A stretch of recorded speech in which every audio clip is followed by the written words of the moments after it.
أعوذ بالله من الشيطان الرجيم. بسم الله الرحمن الرحيم. ياسين والقرآن الحكيم إنك لمن المرسلين على صراط مستقيم.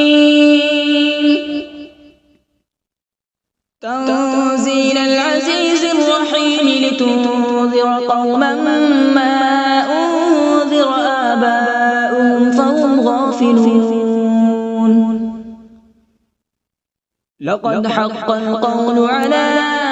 أكثرهم فهم لا يؤمنون. إنا جعلنا في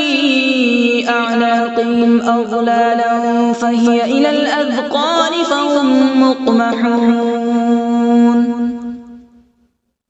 وجعلنا من بين أيديهم سدا ومن خلفهم سدا فأغشيناهم فهم لا يبصرون. وسواء عليهم أأنذرتهم أم لم تنذرهم لا يؤمنون. إنما تنذر من اتبع الذكر وخشي الرحمن بالغيب فبشره بمغفرة وأجر كريم. إنا نحن نحيي الموتى ونكتب ما قدموا وآثارهم وكل شيء أحصيناه في إمام مبين. واضرب لهم مثلا أصحاب القرية إذ جاءها المرسلون إذ أرسلنا إليهم اثنين فكذبوهما فعززنا بثالث فقالوا إنا إليكم مرسلون. قالوا ما أنتم إلا بشر مثلنا وما أنزل الرحمن من شيء إن أنتم إلا تكذبون. قالوا ربنا يعلم إنا إليكم لمرسلون وما علينا إلا البلاغ المبين. قالوا إنا تطيرنا بكم لئن لم تنتهوا لنرجمنكم وليمسنكم منا عذاب أليم. قالوا طائركم معكم أئن ذكرتم بل أنتم قوم مسرفون. وجاء من أقصى المدينة رجل يسعى قال يا قوم اتبعوا المرسلين اتبعوا من لا يسألكم أجرا وهم مهتدون. وما لي لا أعبد الذي فطرني وإليه ترجعون. أأتخذ من دونه آلهة إن يردني الرحمن بضر لا تغن عني شفاعتهم شيئا ولا ينقذون. إني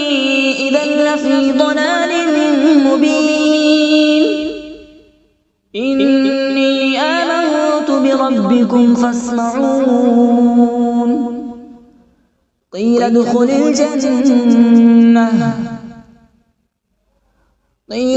الجنة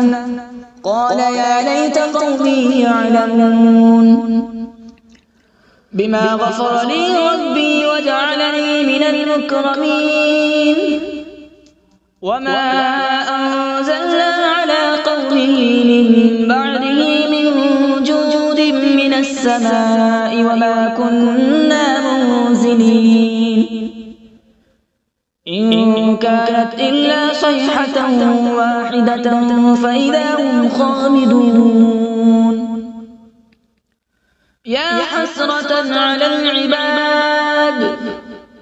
ما يأتيهم من رسول إلا كانوا به يستهزئون ألم يروا كم أهلكنا قبلهم من القرون أنهم إليهم لا يرجعون وإن كل لما جميع لدينا محضرون وآية لهم الأرض الميتة أحييناها وأخرجنا منها حبا فمنه يأكلون وجعلنا فيها جنات من نخيل وأعناب وفجرنا فيها من العيون وجعلنا فيها جنات من نخيل وأعناب وفجرنا فيها من العيون ليأكلوا من ثمره وما عملته أيديهم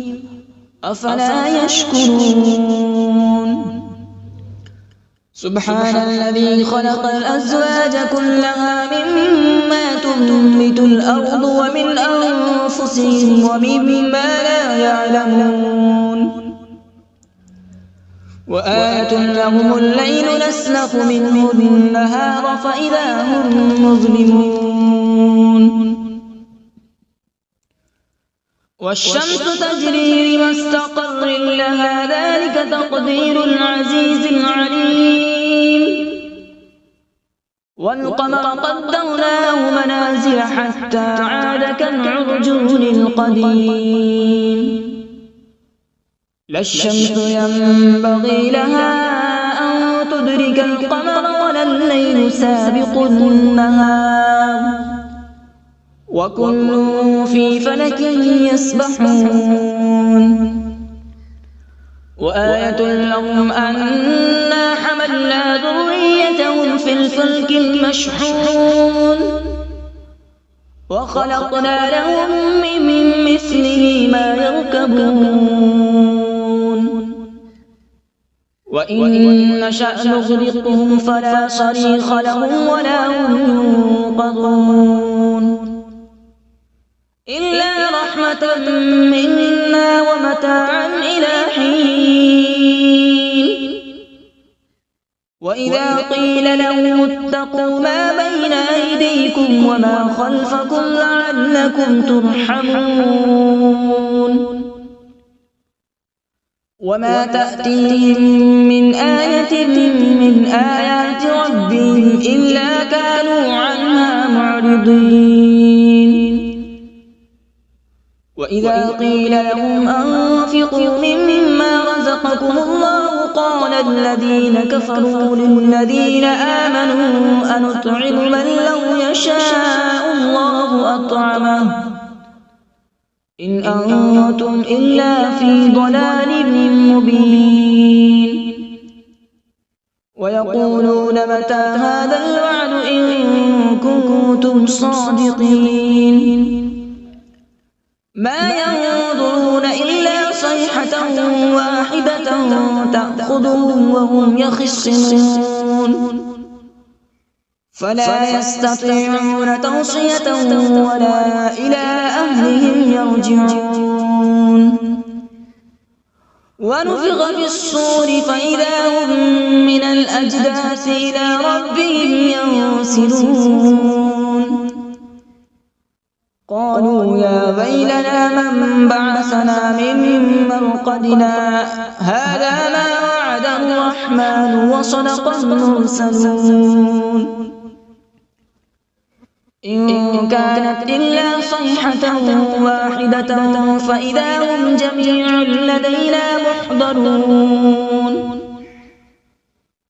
فاليوم لا تظلم نفس شيئا ولا تجزون إلا ما كنتم تعملون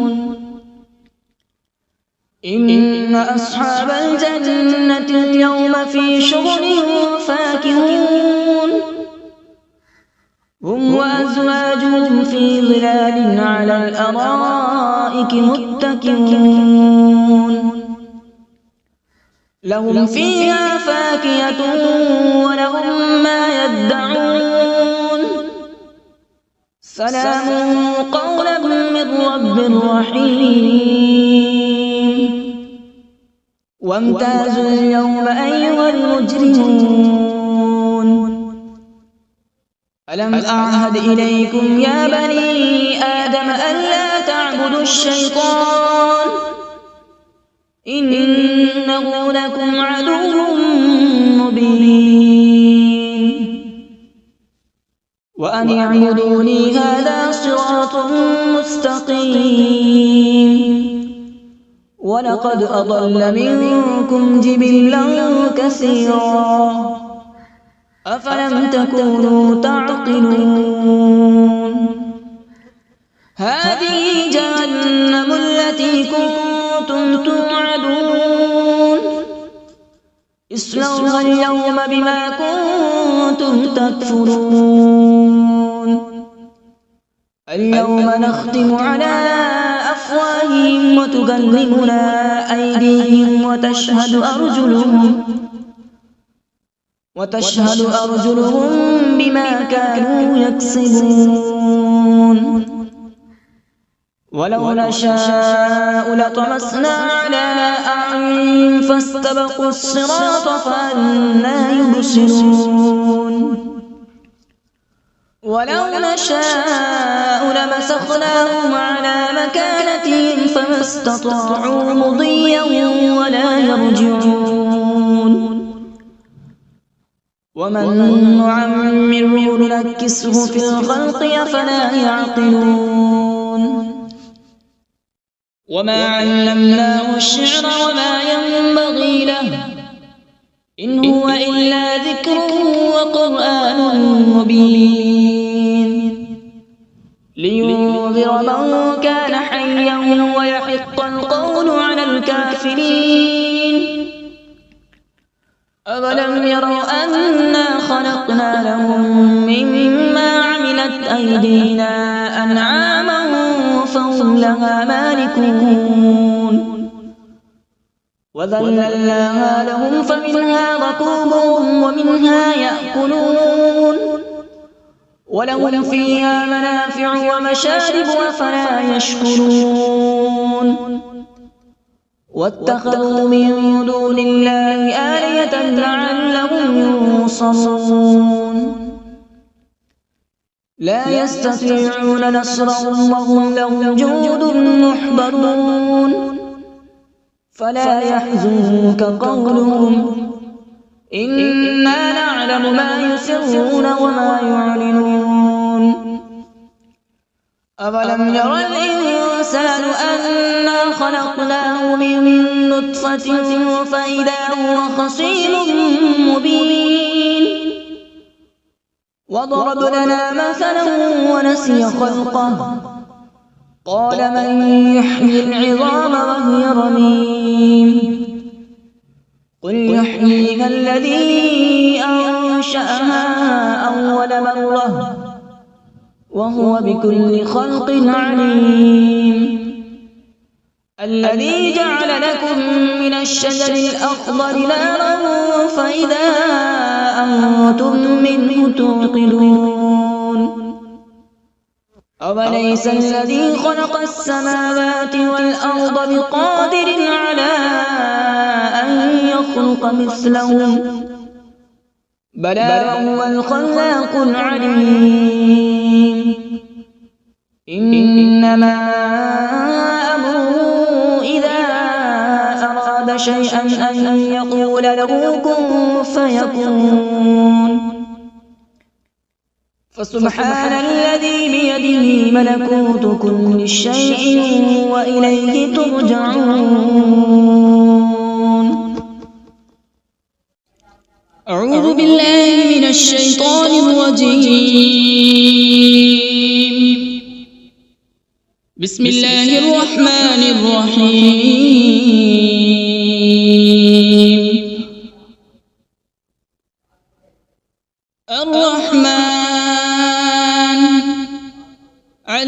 بالقرآن خلق الإنسان علمه البيان الشمس والقمر بحسبان والنجم والشجر يسجدان والسماء رفعها ووضع الميزان ألا تطغوا في الميزان وأقيموا الوزن بالقسط ولا تخسروا الميزان والأرض وضعها للأنام فيها فاكهة والنخل ذات الأكمام والحب ذو العصف والريحان فبأي آلاء ربكما تكذبان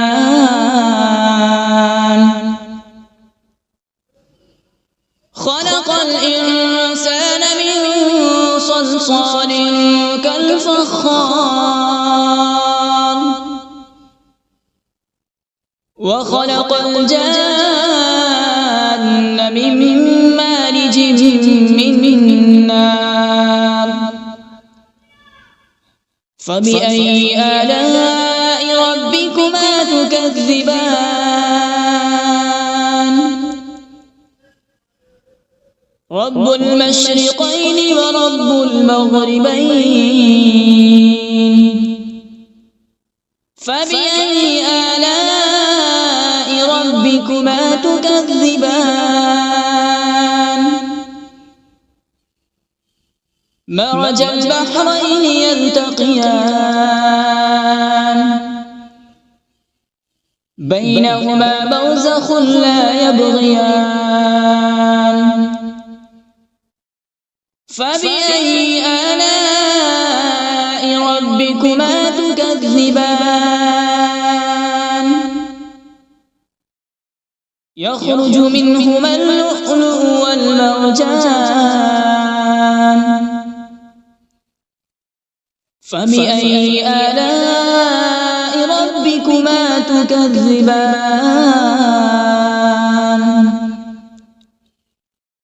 وله الجوار المنشآت في البحر كالأعلام فبأي آلاء ربكما تكذبان كل من عليها فان ويبقى وجه ربك ذو الجلال والإكرام فبأي آلاء ربكما تكذبان يسأله من في السماوات والأرض كل يوم هو في شأن فبأي آلاء ربكما تكذبان سنفرغ لكم أيها الثقلان فبأي آلاء ربكما تكذبان يا معشر الجن والإنس إن استطعتم أن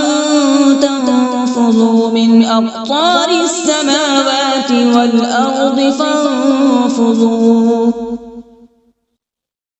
لا تنفذون إلا بسلطان فبأي آلاء ربكما تكذبان يرسل عليكما شواظ من نار ونحاس فلا تنتصران فبأي آلاء ربكما تكذبان فإذا انشقت السماء فكانت وردة كالدهان فبأي آلاء ربكما تكذبان فيومئذ لا يسأل عن ذنبه إنس ولا جان فبأي آلاء ربكما تكذبان يعرف المجرمون بسيماهم فيؤخذ بالنواصي والأقدام فبأي آلاء ربكما تكذبان هذه جهنم التي يكذب بها المجرمون يطوفون بينها وبين حميم آن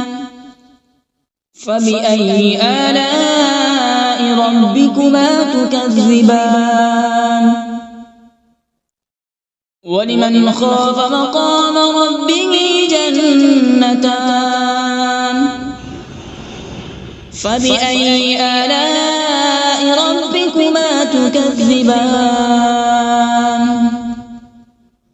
ذواتا أفنان فبأي آلاء ربكما تكذبان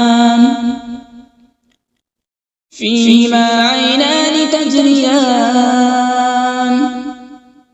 فبأي آلاء ربكما تكذبان فيهما من كل فاكهة زوجان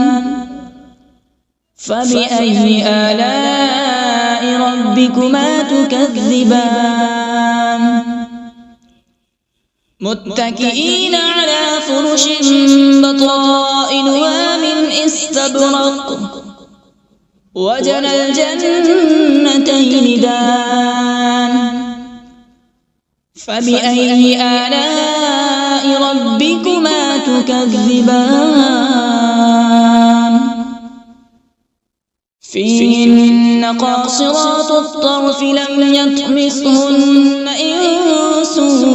قبلهم ولا جان فبأي آلاء ربكما تكذبان كأنهن الياقوت والمرجان فبأي آلاء ربكما تكذبان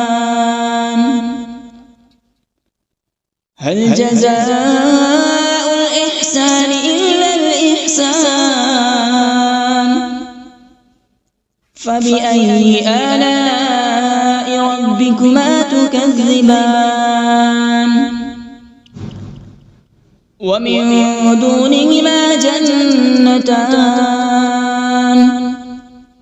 فبأي آلاء ربكما تكذبان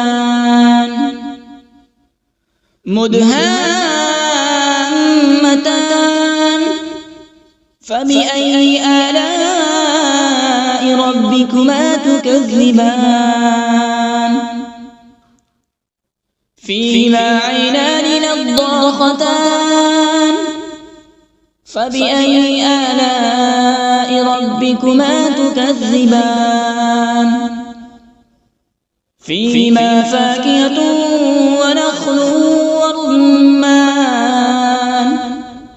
فبأي آلاء ربكما تكذبان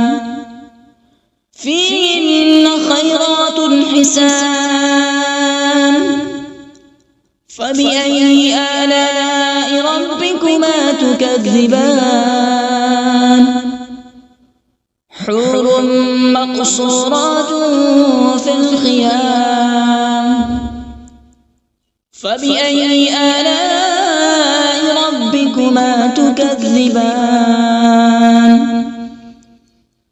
لم يطمثهن إنس قبلهم ولا جان فبأي آلاء ربكما تكذبان متكئين على رفرف خضر وعبقري حسان فبأي آلاء ربكما تكذبان تبارك اسم ربك ذي الجلال والإكرام بسم الله الرحمن الرحيم تبارك الذي بيده الملك وهو على كل شيء قدير الذي خلق الموت والحياة ليبلوكم أيكم أحسن عملا وهو العزيز الغفور الذي خلق 7 سماوات طباقا ما ترى في خلق الرحمن من تفاوت فارجع البصر هل ترى من فطور ثم ارجع البصر كرتين ينقلب إليك البصر خاسئا وهو حسير ولقد زينا السماء الدنيا بمصابيح وجعلناها رجوما للشياطين وأعتدنا لهم عذاب السعير وللذين كفروا بربهم عذاب جهنم وبئس المصير إذا ألقوا فيها سمعوا لها شهيقا وهي تفور تكاد تميز من الغيظ كلما ألقي فيها فوج سألهم خزنتها ألم يأتكم نذير قالوا بلى قد جاءنا نذير فكذبنا وقلنا ما نزل الله من شيء إن أنتم إلا في ضلال كبير وقالوا لو كنا نسمع أو نعقل ما كنا في أصحاب السعير فاعترفوا بذنبهم فسحقا لأصحاب السعير إن الذين يخشون ربهم بالغيب لهم مغفرة وأجر كبير وأسروا قولكم أو اجهروا به إنه عليم بذات الصدور ألا يعلم من خلق وهو اللطيف الخبير هو الذي جعل لكم الأرض ذلولا فامشوا في مناكبها وكلوا من رزقه وإليه النشور أأمنتم من في السماء أن يخسف بكم الأرض فإذا هي تمور أم أمنتم من في السماء أن يرسل عليكم حاصبا فستعلمون كيف نذير ولقد كذب الذين من قبلهم فكيف كان نكير أولم يروا إلى الطير فوقهم صافات ويقبض ما يمسكون إلا الرحمن إنه بكل شيء بصير أمن هذا الذي هو جند لكم ينصركم من دون الرحمن إن الكافرون إلا في غرور أمن هذا الذي يرزقكم إن أمسك رزقه بل لجوا في عتو ونفور أفمن يمشي مكبا على وجهه أهدى أمن يمشي سويا على صراط مستقيم قل هو الذي أنشأكم وجعل لكم السمع والأبصار والأفئدة قليلا ما تشكرون قل هو الذي ذرأكم في الأرض وإليه تحشرون ويقولون متى هذا الوعد إن كنتم صادقين قل إنما العلم عند الله وإنما أنا نذير مبين فلما رأوا زلفة سيئت وجوه الذين كفروا وقيل هذا الذي كنتم به تدعون قل أرأيتم إن أهلكني الله ومن معي أو رحمنا فمن يجير الكافرين من عذاب أليم قل هو الرحمن آمنا به وعليه توكلنا